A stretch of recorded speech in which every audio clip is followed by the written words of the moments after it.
Maestros de secundaria. Quisiera recordarlos a todos, pues esos años que viví con ellos marcaron mi vida y mi destino. Mencionaré de los que me acuerdo y que me marcaron con fuego candente mi espíritu aventurero y de superación intelectual. El recibimiento que tuve fue para mí algo novedoso y extraño, pues en la escuela los estudiantes de la diurna y la preparatoria querían expulsar al profe Isaías, de apellido no sé qué, al que le apodaban el Mico, y se procedió a declarar la huelga y enseguida a tomar por asalto el plantel, armados de piedras y palos para repeler cualquier agresión.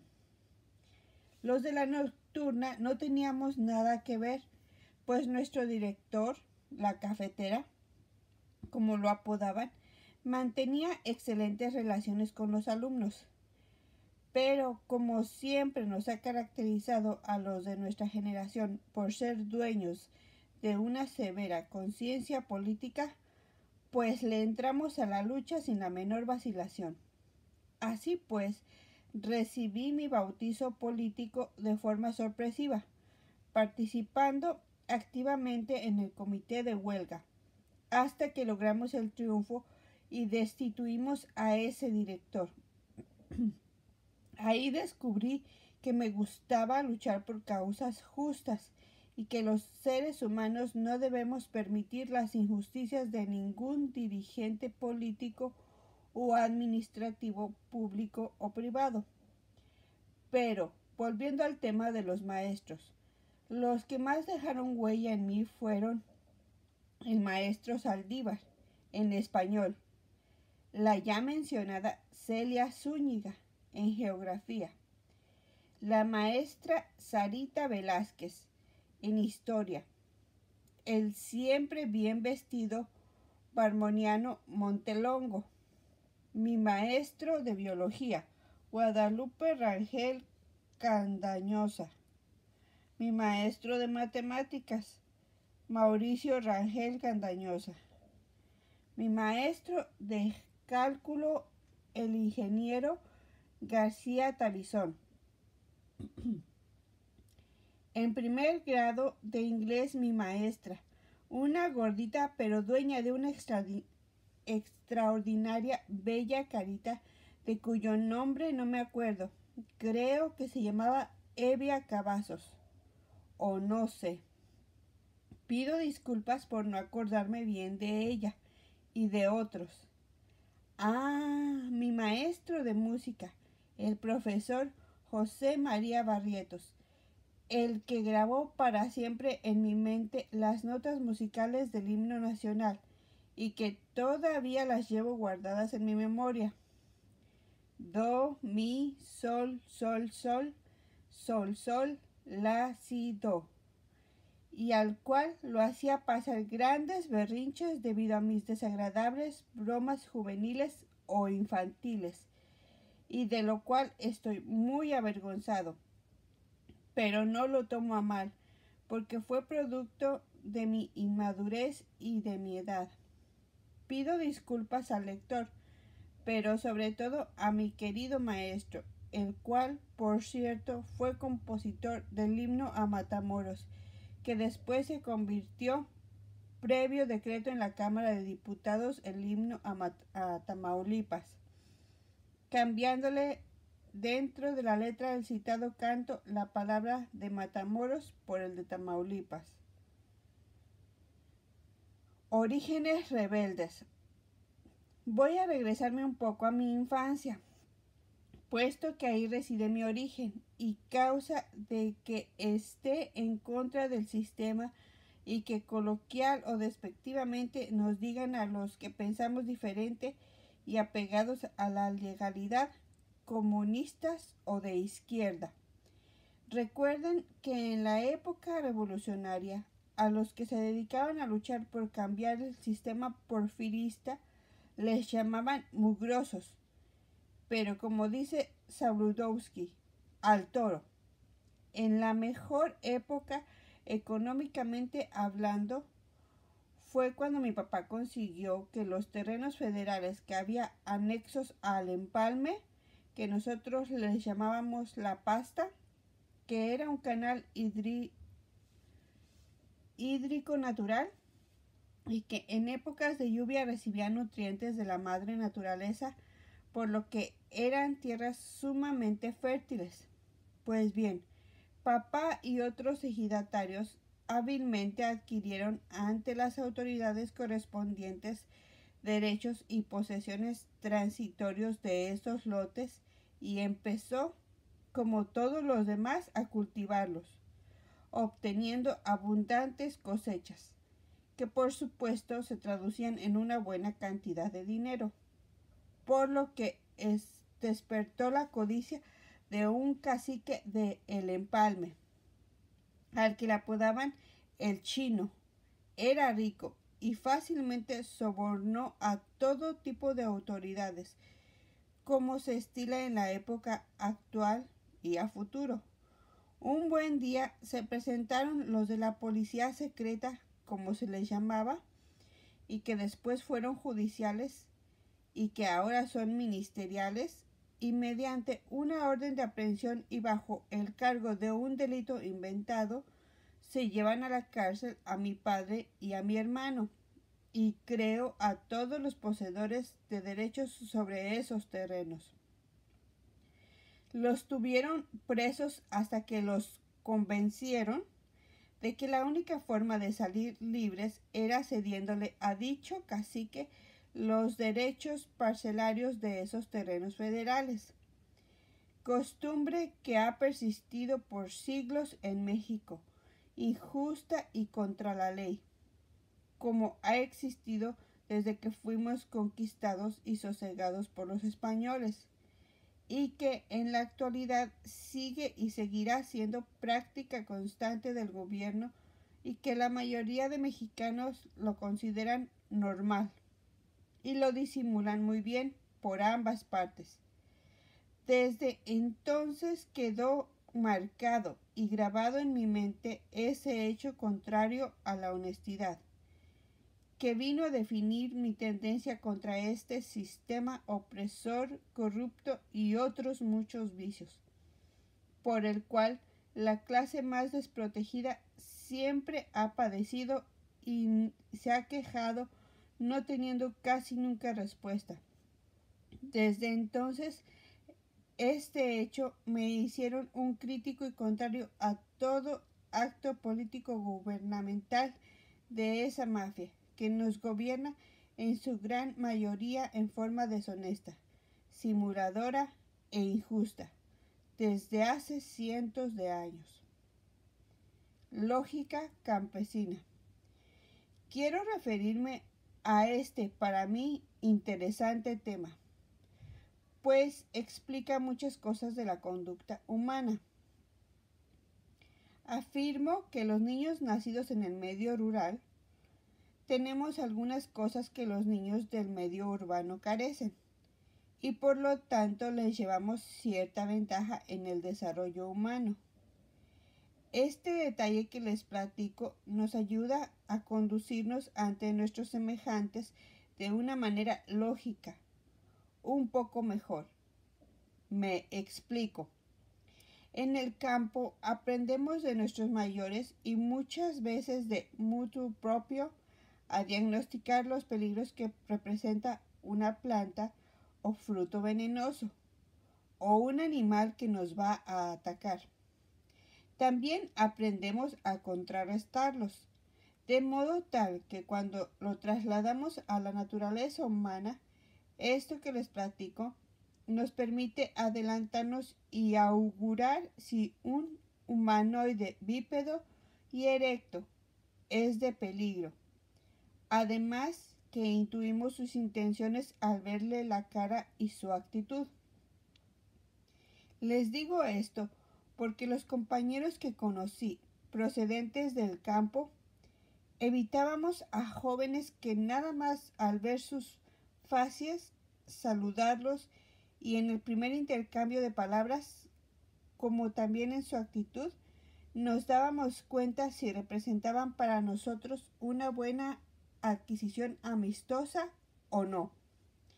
Y ese instinto defensivo lo adquirimos y aprendimos cuando presentíamos en ocasiones que un caballo nos iba a patear, cuando una vaca nos iba a dar un coletazo o una cornada, cuando la estábamos ordeñando o simplemente al acercárnosle.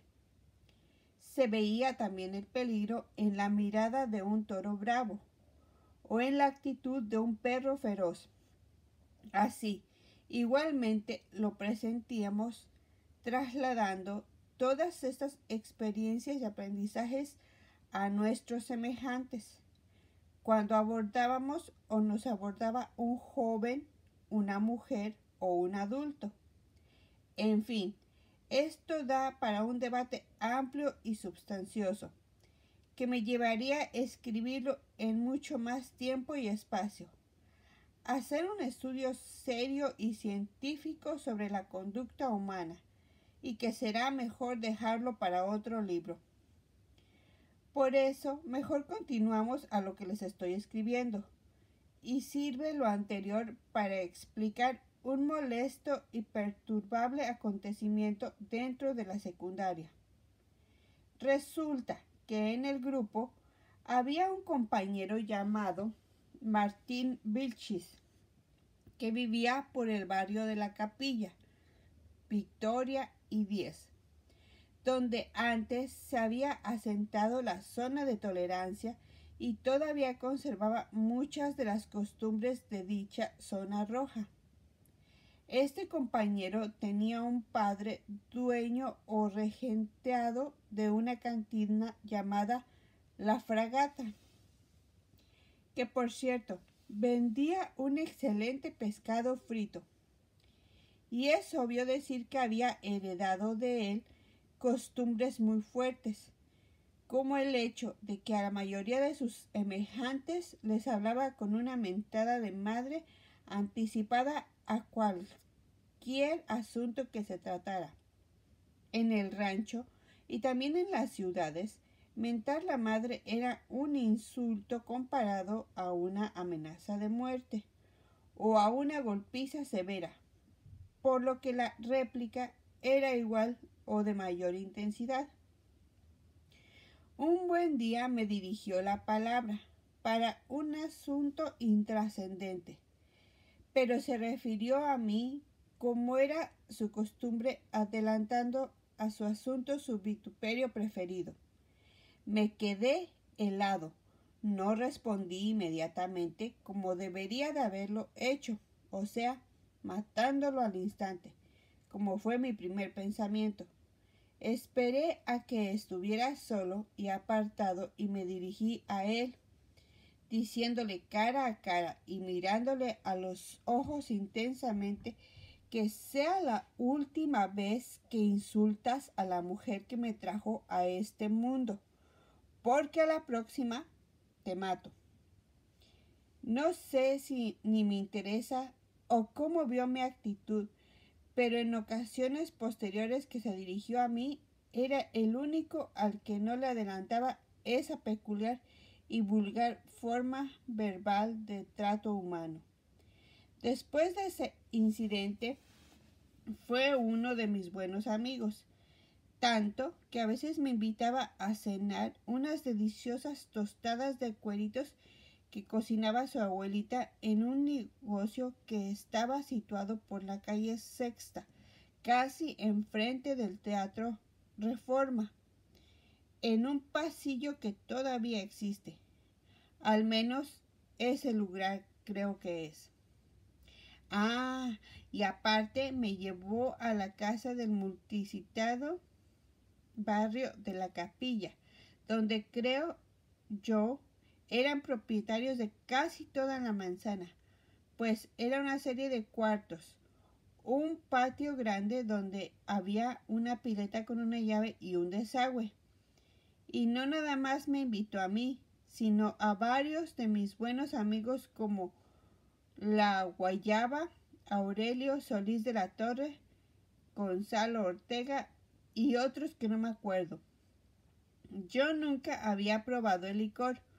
Fue mi bautizo y por no parecer mariquita, asumí la posición de macho y me empiné la botella de tequila Cuervo al ritmo de los demás. Huelga decir que agarré la primera borrachera de mi vida de una forma colosal y al rato empecé a vomitar y terminé por quedarme dormido, despertando en la madrugada con una sed espantosa que hasta entonces no conocía. Pero por suerte me acordé entre los humos del alcohol que en medio del enorme patio había una llave de agua, por lo que más rápido que veloz me dirigí a ella y sacié mi sed, continuando durmiendo la mona hasta la mañana siguiente, en que me desperté y regresé a mi casa avergonzado y con una experiencia amarga y de la que solo me acuerdo que entre vómito y vómito repetía: ya no lo vuelvo a hacer.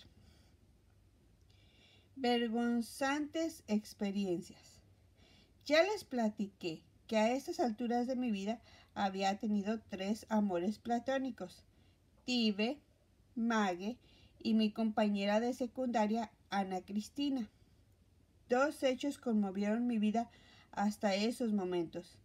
El primero cuando pasé a segundo de secundaria y noté que una muchacha de primero me miraba intensamente y para pronto busqué el modo de entablar pláticas con ella.